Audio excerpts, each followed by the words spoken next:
میں نے یہی سوال چودھری سے کیا تو وہ بات گول کرنے کی کوشش کرنے لگا۔ میں نے کہا کل تم عزت اور غیرت کی بات کر رہے تھے۔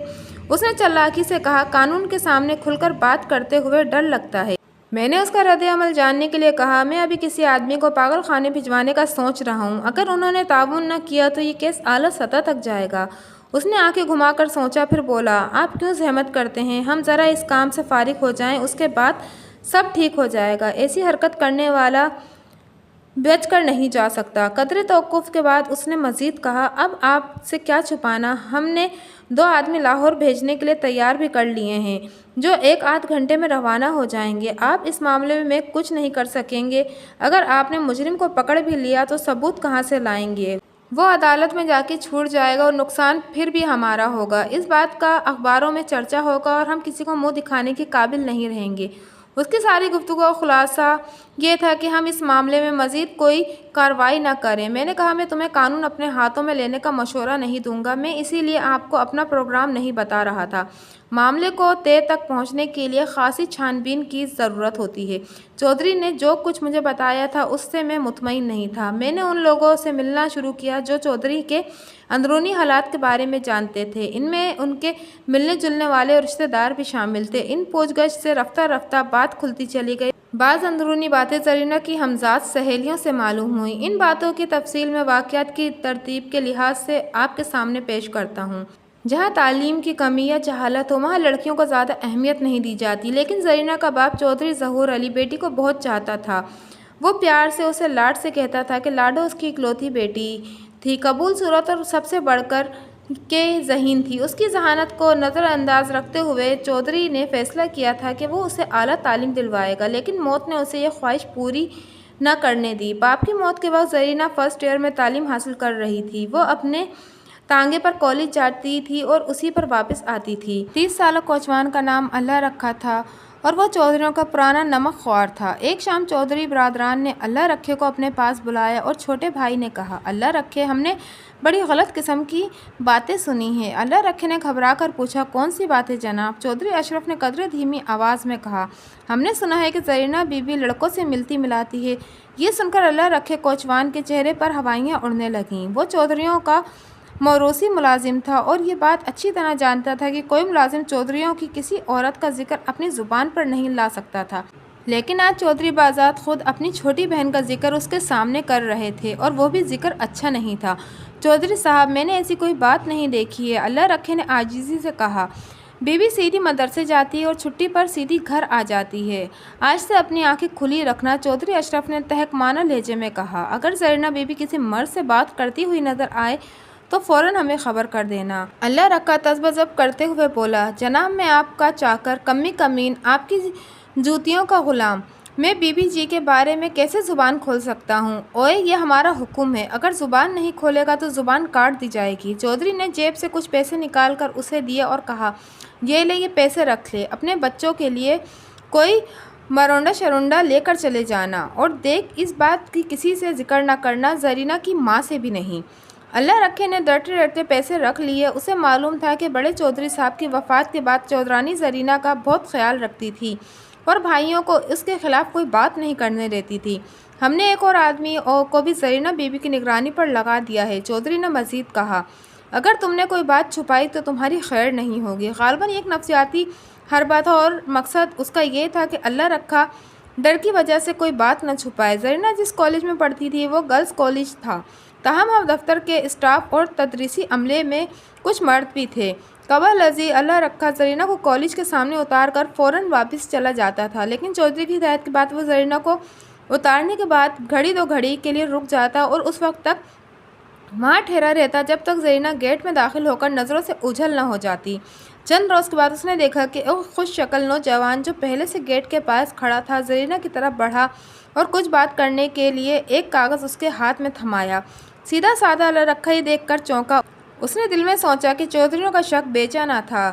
واپس پہنچ کر اس نے ڈرتے ڈرتے چودھری عابد کو یہ بات بتا دی۔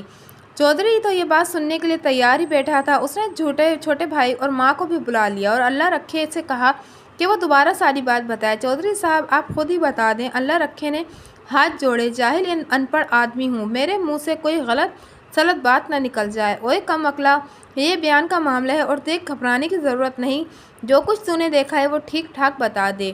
چودھرانی جی، میں آپ کا جدی پشتی نوکر ہوں، میں بی بی جی پر کوئی الزام نہیں لگا رہا، جو میں نے دیکھا ہے وہ بتا رہا ہوں۔ یہ کیا بکواس کر رہا ہے؟ چودھرانی نے غصے سے کہا۔ اب یہ کمی کمین ہماری بہو بیٹیوں پر الزام لگائیں گے۔ عابد پتر، تو نے اس کی زبان کیوں نہیں کھینچ لی؟ ماں، اس غریب کی زبان کھینچنے سے کچھ نہیں ہوگا، چودھری اشرف نے کہا۔ یہ ہمارا وفادار ہے، اس سے ہماری عزت کا خیال نہ ہوتا تو یہ اپنی زبان بند رکھتا اور دنیا کی زبانیں چلنے دیتا۔ آپ اس کی بات سن لیں، پھر کوئی فیصلہ کریں۔ اللہ رکھے پوری بات بتاؤ۔ اللہ رکھا ڈرتے ڈرتے بولا، آج میں بیوی جی کو کالج چھوڑ کر جانے لگا تو میں نے ایک نوجوان کو ان کی طرف جاتے دیکھا۔ میں سمجھا کوئی ایسی ویسی بات ہے، اس لیے میں رک گیا۔ جوان نے بیوی جی سے کوئی بات کی اور ایک کاغذ ان کے ہاتھ میں دے کر چلا گیا۔ چودھرانی نے حیرت اور غصے سے اللہ رکھے کی بات سنی اور پھر بولی، اللہ رکھیا، اگر یہ بات جھوٹی نکلی تو میں تیری ہڈی پسلی ایک کروا دوں گی۔ آ لینے دے میرے لاڈو کو۔ چودھری عابد نے اللہ رکھے کو باہر بھیج دیا اور ماں سے بولا، ماں جی، غصہ کرنے سے کچھ فائدہ نہیں ہوگا۔ اللہ رکھے نے جو کچھ بتایا ہے ہم اس کے بارے میں پہلے بھی سن چکے ہیں۔ پہلے ہمیں یقین نہیں آیا تھا مگر اب بات سچی معلوم ہوتی ہے۔ اللہ رکھا ہمارا پرانا ملازم ہے، یہ جھوٹ نہیں بول سکتا۔ کالج میں تو یہی ہوتا ہے، چودھری اشرف نے کہا۔ آج رکے بازی چل رہی ہے، کل کوئی اور گل کھلے گا۔ اس مسئلے کا ایک ہی حل ہے کہ زرینہ کو کالج نہیں جانے دیا جائے۔ دوپہر کے وقت جب زرینہ گھر پہنچی تو دونوں بھائیوں نے اپنا فیصلہ سنا دیا۔ کیوں؟ زرینہ نے تیز لہجے میں پوچھا۔ میں نے کیا گناہ کیا ہے؟ مجھے کالج جانے سے کوئی نہیں روک سکتا، ٹانگیں توڑ دوں گا اگر گھر سے باہر قدم نکالا، اشرف نے کہا۔ ہمیں تیرے رکے بازی کا سارا حال معلوم ہو گیا ہے۔ رکے بازی؟ زرینہ چونک کر بولی، کس رکے بازی کی بات کر رہے ہو؟ ذرا دیکھو اس کی دیدہ دلیری، آج صبح کالج کے گیٹ پر کسی نوجوان سے باتیں کر رہی تھی۔ میں باتیں کر رہی تھی؟ ہمیں الو بنانے کی کوشش نہیں کرو، اس لڑکے نے تمہیں ایک رکا بھی دیا تھا۔ لمحہ بھر کے لیے زرینہ کا چہرہ سرخ پڑ گیا، جیسے اس کی چوری پکڑی گئی ہو۔ وہ تو دفتر میں کام کرنے والے کسی کلرک کا بھائی تھا اور چونکہ مردوں کو اندر جانے کی اجازت نہیں تھی اس لیے اس نے کہا تھا کہ میں اس کے بھائی کو رکا پہنچا دوں۔ ماں نے پریشانی سے پوچھا، تو نے ایک غیر مرد کے ہاتھ سے رکا لے کر دوسرے غیر مرد کو پہنچایا؟ پہلے تو میں کچھ سمجھی نہیں کہ وہ کیا کہہ رہا ہے۔ زرینہ نے کہا، اس کے بھائی کے بچے کو چوٹ لگ گئی تھی، وہ چاہتا تھا کہ اس کا رکا اندر پہنچا دوں، میں نے اندر جا کر مائی کو رکا دے دیا۔ کہ جھوٹ بولتی ہے، اشرف نے کہا۔ اتنی ساری لڑکیوں میں صرف یہی رہ گئی تھی رکا پہنچانے کے لیے؟ جھوٹ تم بول رہے ہو۔ بہن پر الزام لگاتے ہوئے تمہیں شرم نہیں آتی؟ زیادہ بک بک کرنے کی ضرورت نہیں ہے، تم کل سے کالج نہیں جاؤ گی۔ ابا جی نے مجھے اعلیٰ تعلیم دلانے کا وعدہ کیا تھا، ابا جی کے لاڈ نے ہی تمہیں زیادہ خراب کیا ہے، بڑے بھائی نے کہا۔ اب تم ہماری ذمہ داری ہو، اگر کوئی اونچ نیچ ہو گئی تو لوگ ہمیں لعن طعن کریں گے۔ پر کیوں ہوگی اونچ نیچ؟ زرینہ نے چیخ کر کہا، میں جاہل گوار ہوں یا کوئی بازاری عورت ہوں؟ چپ ہو جاؤ، چھوٹے بھائی نے دھمکی آمیز لہجے میں کہا۔ ہمارے لیے یہ ایک ہی نمونہ کافی ہے۔ یہ کس نے میرے ساتھ دشمنی کی ہے، میرے خلاف سازش کی ہے، مجھے جان بوجھ کر بدنام کیا جا رہا ہے۔ میں بھی سوچ رہی تھی کہ اس لڑکے نے سب کچھ چھوڑ کر مجھے ہی کیوں رکا دیا ہے۔ میں کل اس کے بھائی کو پکڑوں گی۔ ماں، یہ کسی نے میرے چغلی لگائی ہے۔ ماں اللہ رکھا کا نام لینے لگی تو اشرف جلدی سے بولا، کوئی ضرورت نہیں کسی کا نام لینے کی، اگر یہ بات جھوٹ ہوتی تو پھر ہم چغلی لگانے والے کو پکڑتے۔ یہ رکا وصول کرنے کا اقرار کر چکی ہے۔ اگر تمہارے اندر غیرت ہے تو میرے ساتھ چلو، اس کلرک کے بھائی کو پکڑو جس نے مجھے رکا دیا تھا، میرے سامنے اس سے پوچھو کہ کیا بات ہے، اس نے مجھے کیوں رکا دیا تھا، کیا لکھا تھا اس میں۔ گند کو دبا ہی رہنے دو، تم نہیں پوچھو گے تو میں اپنی پرنسپل سے بات کروں گی۔ گند تمہارے دل میں ہے، میرا دل بالکل صاف ہے۔ زرینہ پر دم بدم ہسٹریائی کیفیت طاری ہو رہی تھی۔ میں پاگل نہیں ہوں، جاہل نہیں ہوں۔ ماں، تم بتاتی کیوں نہیں کہ کسی نے میری چغلی کی ہے؟ یہ کام اللہ رکھے کا ہے، ماں نے جواب دیا۔ یہ سن کر زرینہ کا غصہ فضو تر ہو گیا۔ اس نے ایک ملازمہ کو بھیج کر اللہ رکھے کو بلایا اور اس پر چڑھ دوڑی۔ ذلیل کمینے کتے، تو نے اپنے مالکوں پر ہی بھونکنا شروع کر دیا ہے۔ بے غیرت، مجھ پر تہمت لگانے سے پہلے مجھ سے بات تو کر لیتا۔ اللہ رکھا سر جھکائے چپ کھڑا تھا، وہ بولتا بھی کیا؟ چودھری برادران نے اسے منہ بند رکھنے کی تاکید کی تھی۔ زرینہ نے اسے چپ دیکھ کر دو چار تھپڑ اس کے منہ پر مارے۔ حرام خور، چپ کیوں کھڑا ہے، بولتا کیوں نہیں؟ اشرف نے بہن کا بازو پکڑ کر ایک طرف کیا اور اللہ رکھے کو واپس بھیجنے کے بعد بولا، بہت تماشا ہو گیا، اب اپنا منہ بند کر لے ورنہ اچھا نہیں ہوگا۔ زرینہ نے ایک جھٹکے سے اپنا بازو چھڑایا اور چینک کر بولی، جب تک ماں زندہ ہے مجھ پر کوئی پابندی نہیں لگا سکتا۔ میں دیکھوں گی کہ کون مجھے کالج جانے سے روکتا ہے۔ لیکن اس کا سارا زور بولنے تک محدود رہا۔ بھائی زور آور تھے، ماں بھی ان کے سامنے بولنے سے گریز کرتی تھی۔ بھائیوں نے زرینہ کی تمام کاپیاں کتابیں بوری میں ڈال کر غائب کروا دیں اور اس کے احتجاج کے باوجود اسے کالج نہیں جانے دیا۔ زرینہ کئی روز تک اسی غم میں روتی رہی۔ اس نے کھانا پینا اور اچھے کپڑے پہننا چھوڑ دیا۔ بال بکھیرے دیوانوں کی طرح حویلی میں بے چین پھرتی رہتی۔ اگر کوئی ملنے آتا تو اسے رو رو کر بھائیوں کی زیادتیوں کے بارے میں بتاتی۔ بالآخر اس کی بھابھیوں نے یہ کہنا شروع کر دیا کہ یہ بیچاری کے دماغ پر اثر ہو گیا ہے، پاگل ہو گئی ہے، ہر وقت الٹی سیدھی باتیں کرتی رہتی ہے۔ پھر بھائیوں نے بھی یہی کہنا شروع کر دیا اور زرینہ کے باہر جانے پر پابندی لگا دی۔ اگر ایک ذہین و فطین لڑکی کو گھر میں قید کر دیا جائے تو اس کی ترقی کے راستے بند کر دیے جائیں تو وہ سچ مچ پاگلوں جیسی ہو جاتی ہے اور پاگلوں جیسی نظر آنے لگتی ہے۔ زرینہ کی حالت بھی کچھ ایسی ہی ہو گئی تھی۔ کچھ عرصے بعد بھائیوں نے برادری کے ایک معمولی پڑھے لکھے نوجوان سے زرینہ کا رشتہ طے کر دیا۔ اس رشتے کی پہلی شرط یہ تھی کہ زرینہ کو جائیداد میں سے حصہ نہیں ملے گا۔ نوجوان نے شرط قبول کر لی۔ جب زرینہ کو یہ بات معلوم ہوئی تو اس نے چیخ چیخ کر پورا گھر سر پر اٹھا لیا۔ اسے نہ مذکورہ رشتہ منظور تھا اور نہ وہ جائیداد سے دستبردار ہونے کے لیے تیار تھی۔ اس کے احتجاج سے صرف اتنا فائدہ ہوا کہ لڑکے والوں نے رشتے سے انکار کر دیا۔ ایک روز بڑے بھائی نے زرینہ کو علیحدگی میں بلا کر کہا، زرینہ مجھے تمہاری بہت فکر ہے۔ میں دیکھ رہا ہوں کہ گھریلو جھگڑوں کی وجہ سے تمہاری زندگی برباد ہو رہی ہے اور تمہاری شادی کی عمر بھی نکلی جا رہی ہے۔ اگر تم میرے ساتھ تعاون کرنے کا وعدہ کرو تو میں سب ٹھیک کر لوں گا۔ زرینہ نے دکھی لہجے میں کہا، آج آپ کو اپنی پاگل بہن کیسے یاد آ گئی؟ میں تمہارا دشمن نہیں ہوں، مجھے تمہارا بہت خیال ہے، لیکن تم کسی بات کو سنتی نہیں ہو۔ ادھر وہ اشرف بھی اپنی ضد پر اڑا ہے، اس طرح کیسے کام بنے گا؟ میں کون سی بات نہیں سنتی؟ اپنے آپ کو بنا سنوار کر رکھا کرو اور ملنے جلنے والوں سے سوچ سمجھ کر بات کیا کرو۔ اچھا آپ میرے اوپر ظلم کرتے رہیں اور میں منہ سے آواز بھی نہ نکالوں۔ دراصل اشرف کو تم سے ضد ہو گئی ہے، وہ تمہیں جائیداد میں حصہ نہیں دینا چاہتا۔ اگر تم جائیداد سے دستبرداری لکھ دو تو میں تمہیں دوبارہ کالج میں داخل کروا دیتا ہوں۔ میں لکھ دوں گی۔ زرینہ تعلیم جاری رکھنے کی بات سن کر خوش ہو گئی۔ آپ جو کہیں گے میں وہی لکھ دوں گی، لیکن پہلے میں اپنی تعلیم مکمل کروں گی، اس کے بعد میں جائیداد سے دستبردار لکھ دوں گی۔ بھائی آپ نے پوچھا، پہلے لکھنے میں کیا حرج ہے؟ مجھے آپ پر بھروسہ نہیں رہا۔ زرینہ نے صاف جواب دیا، آپ مجھ پر بہت ظلم کر چکے ہیں۔ چودھری عابد نے چھوٹے بھائی سے مشورہ کیا اور زرینہ کو کالج جانے کی اجازت دے دی۔ دونوں کی نیت اچھی نہیں تھی، ان کی نظر فقط جائیداد پر تھی۔ زرینہ کا 1 سال ضائع ہو چکا تھا، تاہم اس نے اس نقصان کو بھلا دیا اور کالج میں داخلہ لے کر پھر سے محنت شروع کر دی۔ باہر کی فضا میں قدم رکھنے کے بعد اس نے غیر شعوری طور پر کسی سہارے کی تلاش شروع کر دی۔ اس کی یہ خواہش بالکل نیچرل تھی، کیونکہ اس کے بھائی جنہیں قدرت نے اس کا سہارا بنایا تھا وہی اس کے دشمن بن چکے تھے۔ لے دیکھے ایک ماں تھی جو بیٹوں سے دبی رہتی تھی۔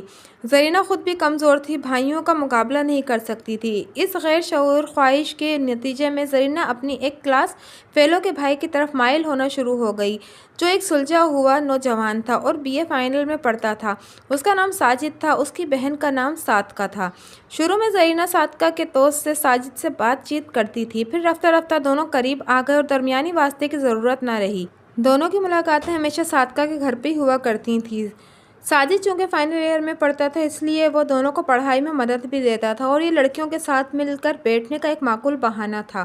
صادقہ دونوں کو گاہے گاہے تنہائی بھی فراہم کر دیا کرتی تھی۔ جب بے تکلفی بڑھی تو زرینہ نے ساجد کو اپنے بھائیوں کی زیادتیوں کے بارے میں بتانا شروع کر دیا۔ ساجد نے اسے حوصلہ دیا اور کہا کہ وہ ضرورت پڑنے پر اس کا پورا ساتھ دے گا اور زرینہ اس کی باتوں سے بڑی ہمت محسوس کرنے لگی۔ جب اس کے سالانہ امتحان کے دن قریب آئے تو ایک روز بڑے بھائی نے کہا، زرینہ ہم نے اپنے وعدے کے مطابق تمہیں تعلیم حاصل کرنے کی پوری اجازت دے دی ہے، اب تم اپنے وعدے کے مطابق کاغذ پر دستخط کر دو۔ زرینہ نے کہا، میں نے تعلیم مکمل کرنے کے بعد دستخط کرنے کا وعدہ کیا تھا۔ اس کی فکر نہیں کرو، تمہاری تعلیم کی ذمہ دار میں ہوں، تمہاری تعلیم چلتی رہے گی، میں 4 آدمیوں کے سامنے تمہیں زبان دینے کے لیے تیار ہوں۔ زرینہ کچھ نرم پڑ گئی۔ اس نے کہا کہ وہ ماں سے مشورہ کرنے کے بعد کوئی فیصلہ کرے گی۔ اسے یہ بھی ڈر تھا کہ اس کے انکار کی وجہ سے بھائی کہیں اسے دوبارہ گھر میں نہ بٹھا دیں۔ 2 روز کے بعد اس نے ساجد سے اس معاملے میں مشورہ کیا۔ ساجد نے پوری بات سننے کے بعد کہا، میں تمہیں دستخط کرنے کا مشورہ کبھی نہیں دوں گا۔ میرا خیال ہے میں تمہاری یہ تعلیم صرف اسی وجہ سے چل رہی ہے کہ ابھی تم نے جائیداد سے دستبرداری اختیار نہیں کی، لیکن جیسے ہی تم اس اسٹیمپ پیپر پر دستخط کر دیے تمہاری حیثیت ختم ہو جائے گی۔ جائیداد کی تفصیل کیا ہے؟ تقریباً 10 مربع زمین ہے، اس کے علاوہ حویلی اور مال مویشی بھی ہیں۔ 10 مربع زمین میں کم از کم 2 مربع زمین تمہارے حصے میں آئے گی۔ تمہیں اپنا حصہ نہیں چھوڑنا چاہیے، چھوڑنا تو میں بھی نہیں چاہتی، لیکن بھائیوں کے سامنے بے بس ہوں۔ میرے پاس کوئی طاقت، کوئی حیلہ وسیلہ نہیں ہے۔ اگر میں نے دستخط کرنے سے انکار کیا تو کوئی عجب نہیں کہ وہ مجھے دوبارہ گھر میں بند کر دیں۔ انکار مت کرو، بس کسی طرح ٹالتی رہو۔ اس بات پر جم جاؤ کہ تم نے تعلیم مکمل کرنے کے بعد دستخط کرنے کا وعدہ کیا تھا، اور دیکھو دستخط بالکل نہ کرنا۔ میں تمہارے بھائیوں کی فطرت کو بہت اچھی طرح سمجھ گیا ہوں۔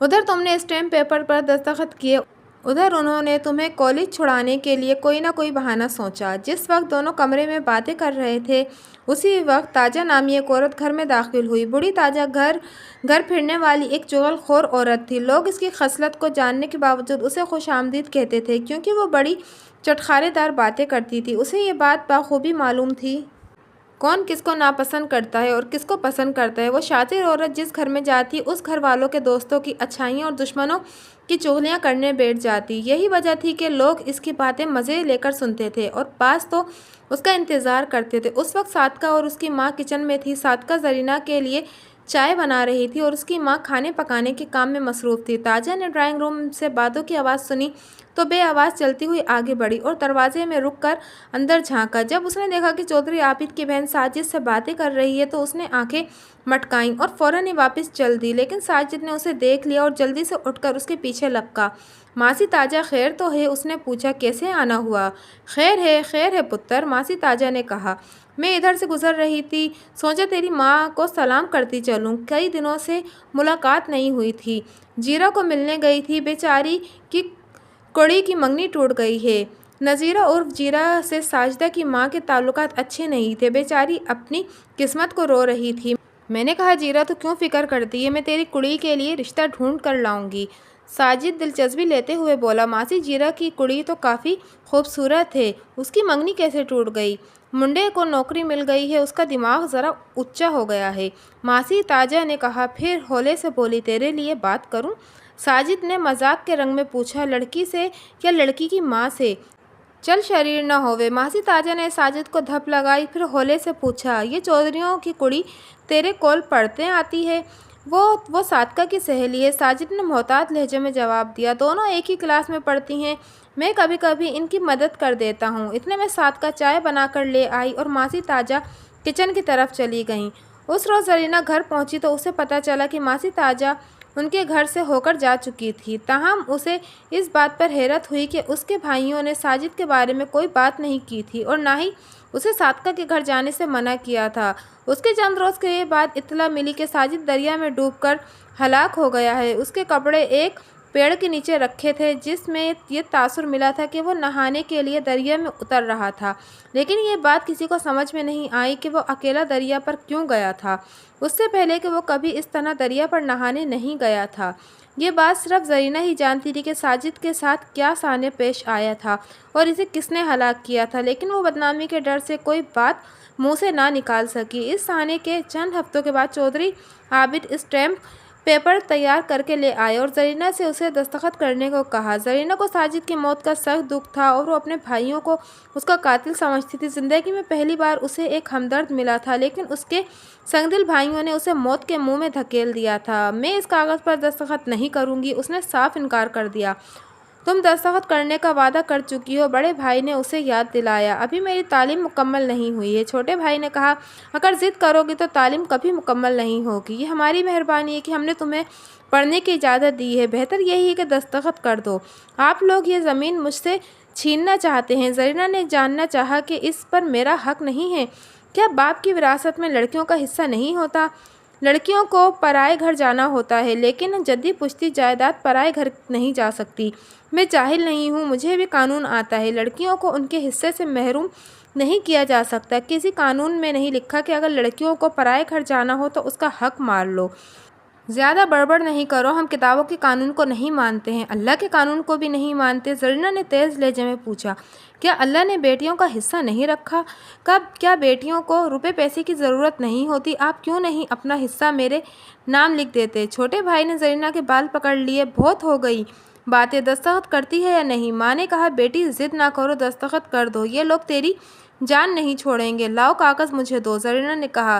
چھوٹے بھائی نے بال چھوڑ دیے اور اسٹیمپ پیپر زرینہ کی طرف بڑھایا۔ زرینہ نے اس کے ہاتھ سے اسٹیمپ پیپر لیا اور اچانک اس کے ٹکڑے ٹکڑے کر دیا۔ اشرف نے بے اختیار اس کے منہ پر تھپڑ مار دیا۔ مارو اور مارو، زرینہ چیخ پڑی، ٹکڑے کر دو لیکن میں اپنا حصہ تمہارے حوالے نہیں کروں گی، تم قاتل ہو، خونی ہو، خدا کے عذاب سے ڈرو، یہ سب کچھ یہیں رہ جائے گا، قبر میں صرف اعمال جائیں گے۔ اشرف کا غصہ فضو تر ہو گیا، وہ تھپڑوں لاتوں سے زرینہ کی پٹائی کرنے لگا۔ ماں چیخنے لگی۔ بڑے بھائی نے اشرف کو ایک طرف ہٹا دیا اور کہا ہم سے بڑی غلطی ہوئی ہے، اس کو پڑھائی کی اجازت نہیں دینی چاہیے تھی، میں نے تو آپ کو پہلے ہی منع کیا تھا۔ اشرف نے کہا 10 جماعتیں کیا پڑھ گئی ہے، دماغ آسمان پر پہنچ گیا ہے، ہمیں قانون پڑھانے آئی ہے۔ بڑے بھائی نے کہا کل سے تم کالج نہیں جاؤ گی بلکہ گھر سے باہر بھی نہیں نکلو گی۔ دونوں بھائی باہر نکل گئے اور کمرے میں ماں بیٹی کی سسکیاں ابھرنے لگیں۔ اس دفعہ زرینہ پر جو پابندی لگائی گئی وہ پہلے سے بھی زیادہ سخت تھی۔ بھائیوں نے اپنی بیویوں سے کہہ دیا تھا کہ وہ زرینہ سے خوب کام لیں اور اس کے ساتھ کوئی نرمی نہ برتیں۔ اب احتجاج کرنا بیکار تھا کیونکہ بھائی پوری طرح دشمنی پر اتر آئے تھے۔ کچھ عرصے بعد بھابھیوں نے زرینہ کو ساجد کے طعنے دینا شروع کر دیے، اس پر بہرہ روی کے الزامات لگانا شروع کر دیے۔ ان کے طعنوں کے مطابق زرینہ بری اور آوارہ لڑکی تھی، لڑکوں سے یاریاں لگانے کے لیے کالج جاتی تھی، اس کی وجہ سے خاندان کی ناک کٹ گئی تھی۔ زرینہ اگر ان باتوں کا جواب دیتی تو بھائیوں کے عتاب کا نشانہ بنتی۔ زرینہ کی ماں ان باتوں کی وجہ سے سخت پریشان تھی، اس نے 2-3 جگہوں پر بیٹی کے رشتے کی بات چلائی مگر ان کی بہوؤں نے ہر دفعہ لڑکے والوں کو بدظن کر دیا۔ انہوں نے برادری میں یہ مشہور کر دیا تھا کہ لڑکی آوارہ بدچلن اور نیم پاگل ہے۔ ان باتوں نے زرینہ کو واقعی نیم پاگل بنا دیا تھا۔ وہ ایک بار پھر اجڑی اجڑی سی حالت میں رہنے لگی۔ ماں کے سوا کوئی اس کو تسلی دینے والا نہیں تھا۔ ماں کے دل پر ان باتوں کا بہت صدمہ تھا لیکن اس کا کوئی بس نہیں چلتا تھا۔ بالآخر شوہر کی وفات کے 4 سال بعد اس کا بھی انتقال ہو گیا۔ ماں کی وفات کے بعد زرینہ بالکل بے سہارا ہو گئی۔ بھابھیوں نے اسے پہلے سے زیادہ دکھ دینے شروع کر دیے، وہ ہر وقت طعنوں سے اس کا سینہ چھلنی کرتی رہتی۔ زرینہ زیادہ تر خاموش رہتی لیکن جب اس کی قوت برداشت جواب دے جاتی تو پھر پھٹ پڑتی اور چیخ چیخ کر سارا گھر سر پر اٹھا لیتی۔ پھر نہ تو وہ کسی کی دھمکی سے گھبراتی اور نہ ہی مارنے یا مرنے سے ڈرتی۔ جس انسان کی بات سننے والا کوئی نہ ہو اس کی ایسی ہی کیفیت ہوتی ہے، پھر وہ اپنی بات نہیں سناتا، فقط اپنے دل کی بھڑاس نکالتا ہے۔ ایک شام بڑے بھائی نے زرینہ سے کہا اگر تم ان حرکتوں سے باز نہیں آؤ گی تو میں تمہیں پاگل خانے جمع کروا دوں گا۔ کروا دو، زرینہ نے بھررائی ہوئی آواز میں کہا، آج ہی کروا دو، اگر میں پاگل ہوں تو یہ بھی یاد رکھو تم لوگوں نے مجھے پاگل کیا ہے، وہ پاگل خانہ اس عذاب خانے سے بہرحال اچھا ہوگا۔ اگر تم سمجھتی ہو کہ میں یہاں خوش ہوں تو سن لو کہ میں یہاں بالکل خوش نہیں ہوں، تم نے جو کچھ میرے ساتھ کیا ہے اس کی سزا تمہیں ضرور ملے گی۔ زرینہ ہم تیرے دشمن نہیں ہیں، دشمن تم لوگوں سے اچھے ہوتے ہیں، ان کا انسان مقابلہ تو کر سکتا ہے، ان سے بچنے کی کوئی تدبیر تو کر سکتا ہے، تمہاری اس فضول بک بک سے سب لوگ پریشان ہیں، کیا تم اپنی زبان کو لگام نہیں دے سکتی؟ یہ فضول بک بک نہیں، ایک مظلوم لڑکی کی فریاد ہے، تم لوگ مجھ پر جو ظلم کر رہے ہو وہ ایک روز ضرور رنگ لائے گا۔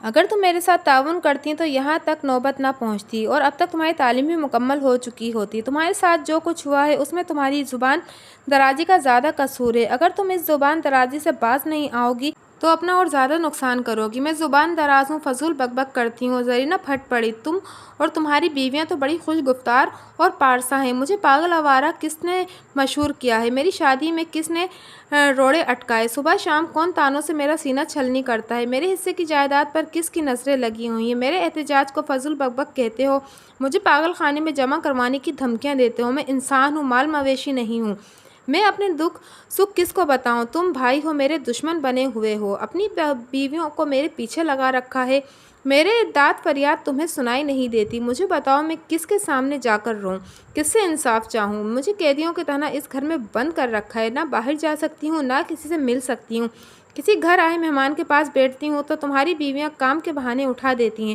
پھر مہمانوں کے کانوں میں پھونکے مارتی ہیں کہ پاگل ہے، اس کے سامنے کوئی بات نہ کرے۔ ابھی تو میں ٹھیک ہوں لیکن اگر میرے ساتھ یہی ہوتا رہا تو میں سچ مچ پاگل ہو جاؤں گی۔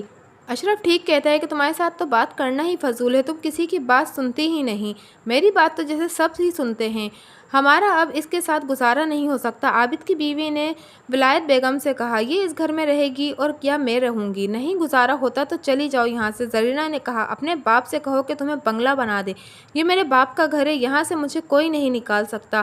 دیکھا کیسی زبان چلتی ہے اس چڑیل کی، اسی وجہ سے کوئی اس کا رشتہ قبول نہیں کرتا۔ اچھی ہوتی تو اب تک اس کا گھر آباد ہو چکا ہوتا۔ جہاں بھائیوں کی نظریں جائیداد پر لگی ہوں وہاں بہنوں کی شادیاں نہیں ہوا کرتی۔ نند اور بھاوج میں تلخ جملوں کا تبادلہ ہونے لگا۔ خود غرض بھائی نے اپنی بیوی کو دوسرے کمرے میں بھیج دیا اور بہن سے کہا، میں تمہیں آخری موقع دے رہا ہوں، اس لیے غور سے میری بات سنو۔ میں نے تمہارے لیے ایک بہت اچھا رشتہ دیکھا ہے، لڑکا پڑھا لکھا ہے اور کھاتے پیتے خاندان سے تعلق رکھتا ہے۔ میں چاہتا ہوں کہ اس کے سال فصل کی کٹائی کے بعد تمہاری شادی ہو جائے۔ اس نے قدرے توقف کیا اور پھر بولا، لیکن شادی سے پہلے تمہیں پکے کاغذ پر دستخط کرنے پڑیں گے، اور اگر میں دستخط نہ کروں تو دیکھو نا زرینہ، جائیداد ہمارے قبضے میں ہے اور قبضے میں ہی رہے گی۔ میں دستخط صرف اس لیے کروانا چاہتا ہوں کہ بعد میں ہماری اولادوں کے درمیان کوئی پھوٹ نہ پڑے۔ پھوٹ تو ضرور پڑے گی، اب تو میں مر کر بھی کسی کاغذ پر دستخط نہیں کروں گی۔ تم لوگوں نے میری زندگی تباہ کر دی ہے، میں ظالموں اور غابضوں کو اپنا حصہ کبھی نہیں دوں گی۔ تم کسی یتیم خانے کے نام کر دوں گی مگر تمہیں نہیں دوں گی۔ چودھری عابد سمجھ گیا کہ اب بات نہیں بنے گی۔ اس نے بھائی سے مشورہ کیا اور زرینہ کو زبردستی پاگل خانے میں داخل کروا دیا۔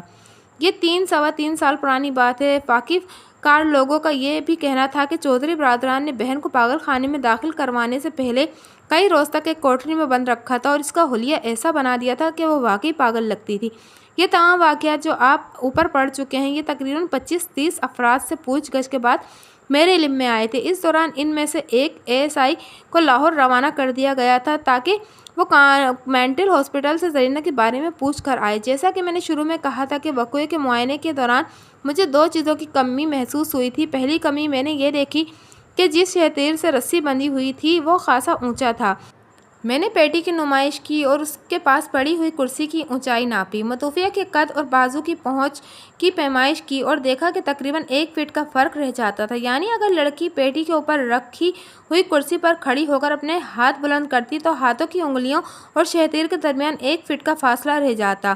کرسی اور پیٹی کے علاوہ کمرے میں کوئی اور ایسی چیز نہیں تھی جسے فاصلہ کم کرنے کے لیے استعمال کیا جا سکتا۔ دوسری کمی میں نے دیکھی کہ کمرے میں کوئی زنانہ چپل یا سینڈل نہیں تھی۔ وہ سردیوں کا موسم تھا اور ٹھنڈے فرش پر ننگے پیر چلنا خاصا تکلیف دہ امر تھا۔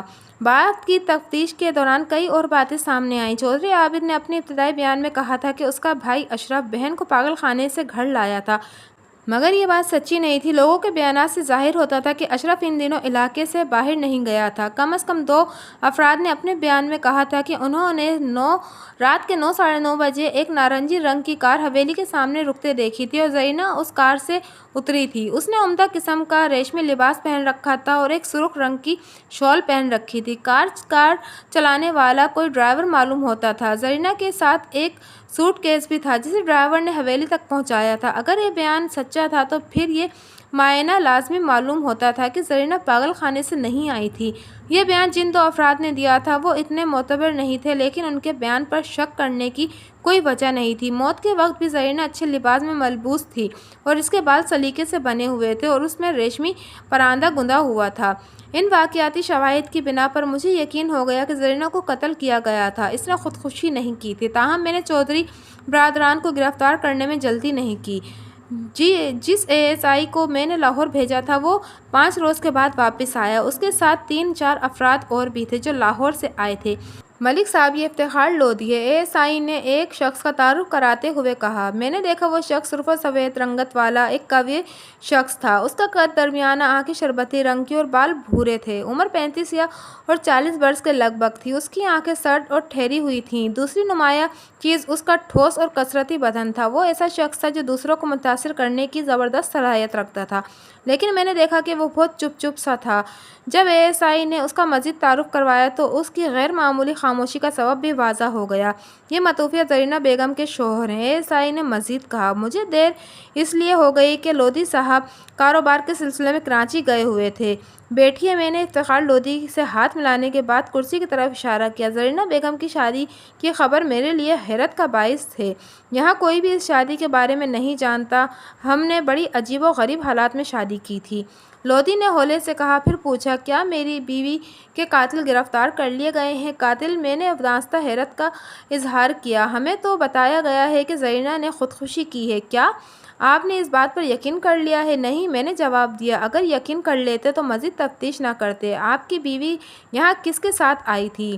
اس نے کچھ دیر سوچنے کے بعد کہا، ملک صاحب، میں کاروباری آدمی ہوں اور بہت مصروف رہتا ہوں۔ زرینہ کافی عرصے سے بھائیوں سے ملنے کو کہہ رہی تھی، لیکن میں ٹالتا چلا آ رہا تھا۔ کچھ تو کاروباری مصروفیات تھیں اور ایک یہ بات تھی کہ جو مجھے خود پسند اور حریص لوگ پسند نہیں ہیں۔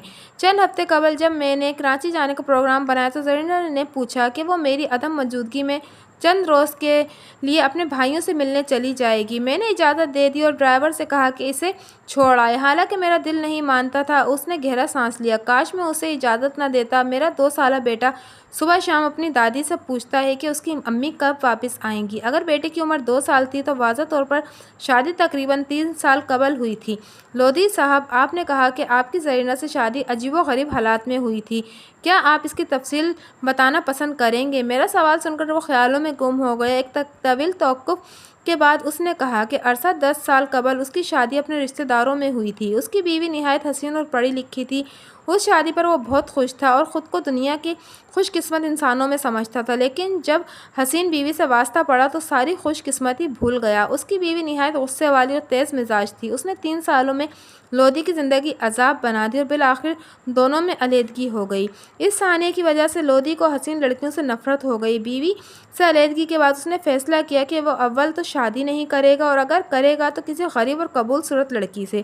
3 سال قبل اسے ایک دوست نے ہمراہ اتفاقاً مینٹل اسپتال جانا پڑا۔ وہاں اس کے دوست کا کوئی عزیز علاج کے لیے داخل تھا۔ اسپتال کے اندرونی حصے سے کسی عورت کے چیخنے کی آوازیں آ رہی تھیں۔ لودھی نے ایک ڈاکٹر سے ان چیخوں کے بارے میں پوچھا تو اس نے بے پرواہی سے کہا، یہ چیخیں یہاں کے معاملات میں کا حصہ ہیں۔ اگر ہم ان چیخوں کی طرف دھیان دینے لگے تو خود بھی پاگل ہو جائیں گے۔ ڈاکٹر تو بات ختم کر کے اس طرف چلا گیا، مگر لودھی سے نہ رہ گئے۔ وہ اسپتال کے اندر چلا گیا۔ وہاں اس نے دیکھا کہ 2 مرد اٹینڈنٹ ایک نوجوان لڑکی کو کھینچ کر ایک طرف جانے کی کوشش کر رہے ہیں۔ لڑکی کے بال بکھرے ہوئے تھے اور بری طرح چیخ رہی تھی، کشمکش کر رہی تھی، مردوں کی منتیں کر رہی تھی اور کہہ رہی تھی کہ میں پاگل نہیں ہوں، میں پاگل نہیں ہوں، خدا کے لیے مجھے بجلی کا جھٹکا نہ لگاؤ، میں تمہیں خدا اور رسول کا واسطہ دیتی ہوں، تمہارے پیروں کو ہاتھ لگاتی ہوں، میں پاگل نہیں ہوں، مجھے بجلی کا جھٹکا نہیں لگاؤ۔ لیکن وہ دونوں مرد اور لڑکی کی چیخو پکار سے بے نیاز اسے یوں کھینچ رہے تھے جس طرح کوئی قصائی بکری کو قربان گاہ میں کھینچ لے جاتا ہے۔ جس حال کی طرف لڑکی کو کھینچ کر لے جایا جا رہا تھا اس کے فرش پر درجن بھر مرد اور عورتیں اوندھے پڑے تھے، ان کے منہ سے جھاگ نکل رہا تھا اور کسی کے ہاتھوں پیروں میں ریشہ تاری تھا۔ لودھی نے لڑکی کو کھینچنے والے مردوں سے پوچھا، اس لڑکی کو کہاں لے جا رہے ہو؟ بجلی کا جھٹکا لگوانے، ایک مرد نے جواب دیا۔ یہ تو کہہ رہی ہے کہ میں پاگل نہیں ہوں، یہاں سب یہی کہتے ہیں، ذرا چھوڑو تو اسے۔ مردوں نے لڑکی کے بازو چھوڑ دیے۔ لڑکی دوڑ کر لودھی کے پیروں میں گر گئی۔ خدا کے واسطے میری مدد کریں، مجھے ان قصائیوں سے بچائیں، میں پاگل نہیں ہوں، آپ میرا امتحان لے کر دیکھ لیں، میرے بھائیوں نے جائیداد کے لالچ میں مجھے یہاں داخل کرا دیا ہے، کوئی میری فریاد نہیں سنتا، آپ سمجھدار آدمی لگتے ہیں، مجھے ان ظالموں کے چنگل سے بچا لیں۔ لودھی نے کہا، بھائی یہ تو سمجھدار کی باتیں کر رہی ہے۔ ایک آدمی طنزیہ انداز میں بولا، جناب آپ کو پاگلوں کا تجربہ نہیں ہے، کبھی کبھی یہ لوگ دانشوروں کی طرح باتیں کرنے لگتے ہیں، لیکن یہ وقتی باتیں ہوتی ہیں۔ لودھی نے حال میں پڑے ہوئے مریضوں کی طرف اشارہ کرتے ہوئے پوچھا، ان کو کیا ہوا ہے؟ ان کو بجلی کے جھٹکے لگائے گئے ہیں۔ لڑکی ہاتھ جوڑتے ہوئے بولی، مجھے بچائیے صاحب، مجھے بچائیے، میں پاگل نہیں ہوں۔ لودھی لڑکی کو اسپتال کے انچارج کے پاس لے گیا اور کہا، ڈاکٹر یہ لڑکی پاگل نہیں ہے، اسے یہاں کیوں رکھا گیا ہے؟ آپ اس لڑکی کے کیا لگتے ہیں؟ ڈاکٹر نے جاننا چاہا۔ لودھی نے اپنا تعارف کرایا۔ اس کا باپ ایک معروف اور کاروباری آدمی تھا۔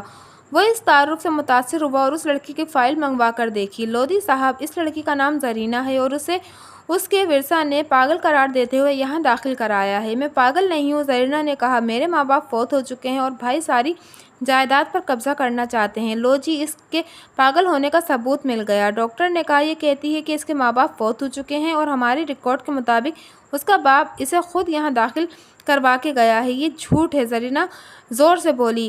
صبر صبر، لودھی نے زرینہ سے کہا، زور سے نہ بولو ورنہ ڈاکٹر صاحب کہیں گے کہ یہ تمہارے پاگل پن کا دوسرا ثبوت ہے۔ زرینہ چپ ہو گئی، پھر ہولے سے بولی، صرف ایک بات کہنا چاہتی ہوں، اس کے بعد نہیں بولوں گی۔ آپ اپنے ذرائع سے میرے ابا جی کے بارے میں تحقیق کروا لیں، اگر وہ زندہ ثابت ہوں تو پھر بے شک میں پاگل ہوں، اگر یہ ثابت ہو کہ وہ مر چکے ہیں تو پھر مجھے رہا کر دیں۔ ڈاکٹر نے آنکھیں پھیلا کر زرینہ کی طرف دیکھا اور اس کی دلیل سے خاصا متاثر ہوا تھا۔ یہ بات چیک کرنے میں کچھ وقت لگے گا، اس نے کہا۔ لودھی نے کہا، ڈاکٹر اگر آپ اجازت دیں تو میں زرینہ کو اپنے گھر لے جاؤں، اس دوران میں آپ اس کے باپ کے بارے میں معلوم کروا لیں۔ میرے اختیارات بہت محدود ہیں اور میں اتنا بڑا قدم محض اپنی مرضی سے نہیں اٹھا سکتا، اس لیے سرجن احمد نیاز سے خصوصی اجازت طلب کرنی ہوگی۔ ڈاکٹر نے لودھی کو جواب دیا، سرجن نیاز میرے چچا زاد بھائی ہیں۔ لودھی نے انکشاف کیا، آپ ان کے سے میرے بارے میں دریافت کر سکتے ہیں۔ ڈاکٹر نے فوری طور پر سرجن نیاز احمد کو فون کیا اور انہیں زرینہ والے کیس کی نوعیت سے آگاہ کیا۔ سرجن نیاز نے لودھی کے با کردار ہونے کی تصدیق کی اور اس بات پر رضامند بھی ہو گئے کہ اگر لڑکی ان کے ساتھ جانے پر تیار ہے تو انہیں کوئی اعتراض نہیں۔ پھر اس نے زرینہ سے پوچھا، کیا تم لودھی کے ساتھ جانے کے لیے تیار ہو؟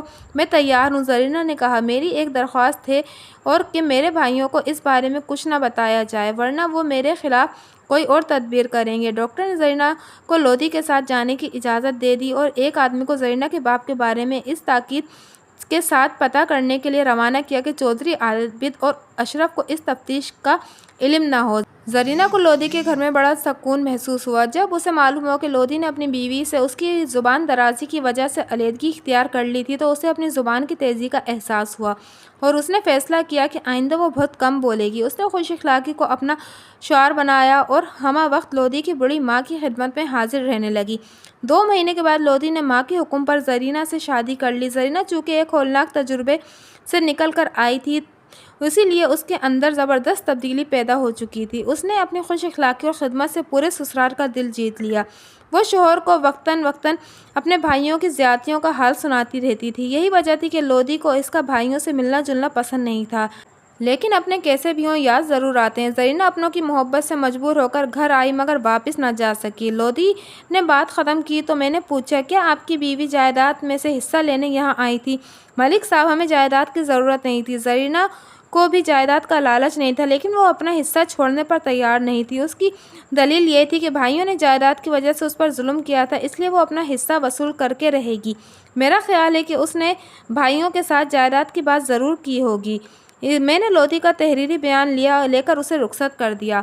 اس نے اپنی بیوی کو قبر کے بارے میں پوچھا اور دوبارہ آنے کا کہہ کر رخصت ہو گیا۔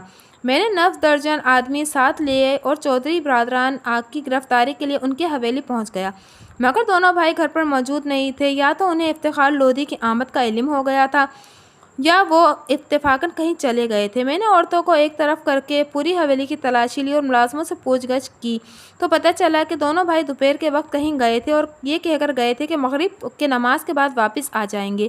حویلی میں عورتوں اور بچوں کے علاوہ چودھری عابد کا نوجوان سالہ بھی تھا۔ وہ لمبے قد کا خوش اخلاق نوجوان تھا اور ہمارے ساتھ ہر طرح کا تعاون کر رہا تھا۔ میرے استفسار پر اس نے اپنا نام جمال الدین بتایا اور یہ بھی بتایا کہ وہ اپنے بہنوئی چودھری عابد علی کی زمین پر نگرانی وغیرہ کے فرائض انجام دیتا ہے۔ میں نے پوچھا، کیا دونوں بھائیوں نے زمین کا بٹوارہ کر لیا ہے؟ ہاں جناب، یہ تو بڑی پرانی بات ہو چکی ہے۔ کتنی پرانی؟ زرینہ بی بی کے لاہور جانے کے بعد ہی دونوں نے زمین آدھی آدھی کر لی تھی، اس نے جواب دیا۔ پھر ہولے سے اضافہ کیا، زرینہ بی بی کے ادھر آنے کے بعد دونوں بھائیوں نے کچھ منہ ماری ہو گئی تھی۔ میں نے محسوس کیا کہ وہ کچھ بتانا چاہتا تھا۔ اچھا، بات کیا ہوئی تھی؟ میں قدرے تعامل کرتے ہوئے بولا، جناب میرا نام نہ آئے، چودھری اشرف آدمی ذرا اوکھا قسم کا ہے۔ فکر نہیں کرو، میں اسے ایک طرف لے گیا۔ اس نے ادھر ادھر دیکھا اور ہولے سے بولا، زرینہ بی بی نے آتے ہی اپنا حصہ مانگ لیا تھا اور قانونی کارروائی کی دھمکی بھی دی تھی۔ اس نے لاہور میں کسی کھاتے پیتے آدمی سے شادی کر لی تھی اور بڑے روب داب سے بات کرتی تھی۔ چودھری عابد آدمی سمجھدار ہے، اس نے کہا کہ مقدمے بازی میں سب کا نقصان ہوگا، اس لیے زرینہ بی بی کا حصہ دے دینا چاہیے، لیکن اشرف علی راضی نہ ہوا۔ اس بات پر دونوں بھائیوں میں بڑی تتکار ہوئی۔ اس کی بات کچھ معقول معلوم ہوئی تھی۔ چھوٹا بھائی غصے کا خاصا تیز تھا۔ اگر چودھری عابد بہن کو حصہ دینے پر تیار ہو گیا تو پھر اس کی پوزیشن صاف تھی۔ میں نے جمال الدین سے کہا، میں تمہاری بہن سے 2-4 باتیں پوچھنا چاہتا ہوں، اسے بیٹھک میں بلا لو۔ اس نے بیٹھک کا دروازہ کھلوایا اور اپنی بہن یعنی چودھری عابد کی بیوی ولایت بیگم کو بلا لیا۔ ولایت بیگم نے بھورے رنگ کی شال اوڑھ رکھی تھی اور قدرے بھاری جسم کی عورت تھی۔ میں نے کہا، مجھے پتہ چلا ہے کہ تمہاری نند باپ کی جائیداد میں اپنا حصہ لینے یہاں آئی تھی، مگر تمہارا خاوند اور دیور اس کا حصہ دینے پر تیار نہیں تھے۔ نا جی، میرے خاوند کی بات نہ کریں، وہ تو بڑا شریف اور سیدھا آدمی ہے۔ اس نے ایک دفعہ بھی زرینہ کا حصہ دینے سے انکار نہیں کیا تھا۔ ہر دفعہ میرا دیور ہی اڑنگا لگاتا ہے۔ اس دفعہ تو دونوں بھائیوں کی لڑائی ہو گئی تھی۔ میرا خاوند زرینہ کو حصہ دینا چاہتا تھا مگر اشرف نہیں مانتا تھا۔ اس پر دونوں میں ہر روز جھگڑا ہوتا تھا۔ میں نے پوچھا، آخر دن کیا ہوا تھا؟ مجھے کیا پتا، ہم تو اپنے کمرے میں سو گئے تھے، ولایت بیگم نے جواب دیا۔ میرا مطلب ہے میں نے اپنے بچوں کو لے کر سو گئی تھی۔ چودھری رات کو دیر سے گھر آیا تھا۔ کتنے بجے آیا تھا؟ میں نے گھڑی نہیں دیکھی تھی، پر یہی کوئی 9 ساڑھے 9 بجے آیا ہوگا۔ اس وقت تمہارا دیور کہاں تھا؟ ولایت بیگم نے سوالیہ نظر سے اپنے بھائی کی طرف دیکھا، جیسے پوچھ رہی ہو کہ بتاؤں کہ نہ بتاؤں۔ سوچتی کیا ہے؟ جمال الدین نے کہا، جو کچھ تجھے معلوم ہے وہ بتا دے۔ تھانے دار صاحب نے وعدہ کیا ہے کہ ہمارا نام بیچ میں نہیں آئے گا۔ ولایت بی بی دھیمی آواز میں بولی، ہم 8 بجے بستر پر لیٹ گئے تھے۔ اس وقت زرینہ کے کمرے سے کچھ گھٹی گھٹی سی آوازیں آ رہی تھیں۔ شاید میرا دیور اور دیورانی زرینہ کو سمجھا رہے تھے۔ گھٹی گھٹی آوازوں سے تمہارا کیا مطلب ہے؟ ایسی آوازیں آ رہی تھیں جیسے کوئی آواز روک کر کھانسنے کی کوشش کر رہا ہو۔ میں نے اسے اشارہ دیتے ہوئے کہا، کیا جیسے کسی کا منہ دبایا گیا ہو، وہ سانس لینے کی کوشش کر رہا ہو؟ جی ہاں، یہ بھی ہو سکتا ہے۔ تم نے یہ بات اپنے خاوند کو بتائی تھی؟ بتائی تو تھی، پر اس نے بات ادھوری چھوڑ دی۔ ظاہر ہے تمہارا خاوند اپنے بھائی کے خلاف کیسے منہ کھول سکتا تھا؟ میں نے کہا، بہرحال تم نے بڑا اچھا کیا، یہ سب کچھ مجھے بتا دیا، اب ہمارا کام آسان ہو جائے گا۔ میں نے وہیں بیٹھے بیٹھے ان کا بیان لکھا اور ان پر انگوٹھا لگوا لیا اور اس کے بھائی سے بطور گواہ کے دستخط بھی کروا لیے۔ اس دوران میں نے محسوس کیا کہ بند دروازے کی دوسری جانب کوئی موجود تھا اور ہماری باتیں سننے کی کوشش کر رہا تھا۔ یہ اشرف کی بیوی ہی ہو سکتی تھی۔ یہ کارروائی مکمل کرنے کے بعد میں نے 2 سپاہیوں کو حویلی کے باہر متعین کر دیا اور باقی سپاہیوں کے ہمراہ واپس روانہ ہوا۔ تب بھی گلی کے کونے پر 2 گھڑ سوار نمودار ہوئے۔ ASI اس طرف اشارہ کرتے ہوئے بولا، یہ چودھری عابد اور اس کا بھائی لگتا ہے۔ اس کے اشارے کے ساتھ ہی ایک گھڑ سوار واپس مڑا اور ہماری نظروں سے اوجھل ہو گیا۔ دوسرے گھڑ سوار نے اپنے گھوڑے کی باگیں کھینچ لی اور تذبذب کے عالم میں ہماری طرف دیکھنے لگا۔ اس وقت شام کا دھندلا پھیل چکا تھا اور دور سے آدمی کو پہچاننا خاصے مشکل تھا۔ ہم آگے بڑھے تو دیکھا کہ گھڑ سوار چودھری عابد تھا۔ ہمارے قریب پہنچ کر وہ گھوڑے سے اتر آیا۔ میں نے پوچھا، تمہارا ساتھی کون تھا؟ ایک دوست تھا، اس نے جواب دیا۔ اس کا میرا یہیں تک کا ساتھ تھا۔ مجھے شک گزرا کہ دوسرا گھوڑ سوار اس کا بھائی اشرف تھا، لیکن کوئی یقینی ثبوت نہ ہونے کی بنا پر میں نے اپنے شک کا اظہار نہیں کیا اور چودھری عابد سے کہا کہ اسے ہمارے ساتھ تھانے میں جانا ہوگا۔ بات کیا ہے جناب؟ اس نے جاننا چاہا۔ آپ مجھے تھانے کیوں لے جانا چاہتے ہیں؟ ہمیں تمہاری متوفیہ بہن کے بارے میں کچھ نئی باتیں معلوم ہوئی ہیں، ہم ان کی تصدیق کرنا چاہتے ہیں۔ حویلی میں بیٹھ کر بات کر لیتے ہیں، اس نے تجویز کی۔ آپ نے ہمیں کبھی خاطر خدمت کا موقع ہی نہیں دیا۔ خاطر پھر صحیح، ہم 2 گھنٹے حویلی میں بیٹھے تھے۔ اس نے زیادہ اصرار نہیں کیا اور حویلی میں اطلاع دے کر ہمارے ساتھ تھانے پہنچ گیا۔ میں اسے الگ کمرے میں لے گیا اور کہا، چودھری تم عزت دار آدمی ہو، میں تمہارے ساتھ کوئی سختی نہیں کرنا چاہتا، لیکن اس کا انحصار اس بات پر ہے کہ تم کتنا سچ بولتے ہو۔ ملک صاحب، میں مجرم نہیں ہوں اور یہ آپ نے بالکل ٹھیک کہا ہے کہ میں عزت دار آدمی بھی ہوں، عزت دار بھی ہو اور میرے کچھ تعلقات میں بھی ہو۔ میں آپ کے ہر سوال کا جواب دینے کا پابند نہیں ہوں۔ پہلے تو میں تمہارے پرانے جوابات کا پوسٹ مارٹم کروں گا، بعد میں کوئی نیا سوال کروں گا۔ تم نے 3 سال پہلے اپنی بہن کو پاگل خانے میں داخل کرایا تھا، کیا وہ اس وقت واقعی پاگل تھی؟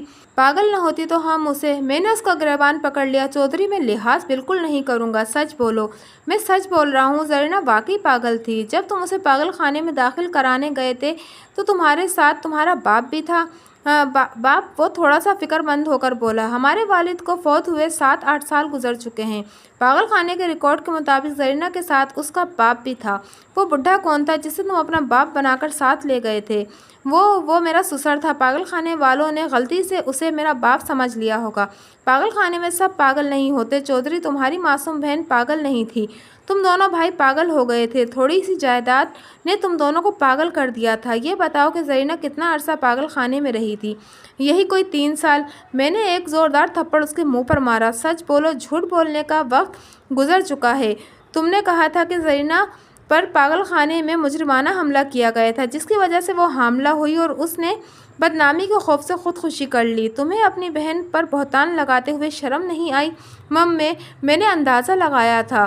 میں نے ایک اور زوردار تھپڑ رسید کیا۔ اس کی پگڑی کھل کر گلے میں آ گئی۔ میں نے بائیں ہاتھ سے اس کی پگڑی کے دونوں لڑ پکڑ لیے اور کہا، کیا زرینہ نے تمہیں یہ نہیں بتایا تھا کہ اس نے ایک خاندانی آدمی سے شادی کر لی ہے اور باعزت زندگی گزار رہی ہے؟ ساتھ ہی میں نے دایاں ہاتھ بلند کیا۔ سچ بولنا ورنہ آج میں تمہارا لحاظ نہیں کروں گا۔ تم لوگوں نے جائیداد کی ہوس میں اپنی بہن کو قتل بھی کیا ہے اور ساتھ میں اس کے بچے کو بھی، جو اس کے پیٹ میں پرورش پا رہا تھا۔ سچ بولو۔ اس نے جواب دینے میں تعامل کیا۔ زرینہ کا شوہر افتخار لودھی آج ہی یہاں پہنچا ہے اور وہ ایک بااثر اور دولت مند خاندان کا فرد ہے۔ میں نے مزید کہا، وہ تم دونوں بھائیوں کی تلاش میں ہے۔ اس کے چہرے پر خوف سا اتر آیا۔ بولا، زرینہ نے اپنی شادی کے بارے میں بتایا تھا، لیکن ہمارے ہاں اس قسم کی شادی کو اچھا نہیں سمجھا جاتا، اس لیے ہم نے یہ بات چھپائی تھی۔ میں نے اس کی پسلیوں میں گھونسا مارا۔